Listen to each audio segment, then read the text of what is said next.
வீடுகளுக்கு கதவு ஜன்னல், வீட்டிலே பெண்கள் பாத்திரம், இப்படி 5 தொழிலாளர்களை மிகவும் கேவலப்படுத்திய மத்திய நிதியமைச்சர் சீதாராமனை வன்மையாக கண்டித்தடைக்கின்ற ஆர்ப்பாட்டத்தை சீரோடு சிறப்போடு நடத்தி கொண்டிருக்கின்ற விஸ்வகர்ம சமுதாயத்துடைய அனைத்து சங்கங்களுக்கும் மற்றும் அனைத்து இங்கு வருகின்ற விஸ்வகர்ம சமுதாய சொந்தங்களுக்கும் நன்றியை தெரிவித்துக் கொண்டு எங்களுடைய தென் மாநாட்டு தமிழ் விஸ்வகர்ம சங்கத்தின் சார்பாக அனைவரின் சார்பாக விஸ்வகர்ம சமுதாயத்தை இழிவுபடுத்தி பேசிய மத்திய அமைச்சர் நிர்மலா சீதாராமனை கண்டிக்கிறோம்.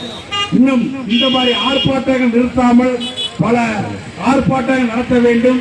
டெல்லியில் சென்று நம்முடைய பாரத பிரதமர் மோடியை சந்திக்க வேண்டும் மற்றும் எதிர்க்கட்சி தலைவர் நம்முடைய மத்தியில் எதிர்க்கட்சி தலைவராக இருக்கக்கூடிய ராகுல் காந்தி அவர்களை இந்த பிரச்சனையை கொண்டு செல்ல வேண்டும். தமிழகத்துடைய முதல்வரிடம் மனு கொடுக்க வேண்டும்.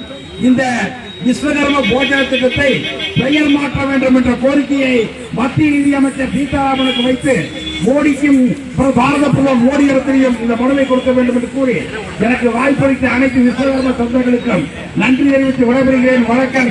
ஜெய் விஸ்வகர்மா, ஜெய் விஸ்வகர்மா, ஜெய் விஸ்வகர்மா. அடுத்ததாக திரு ரகுநாதன் அவர்கள்.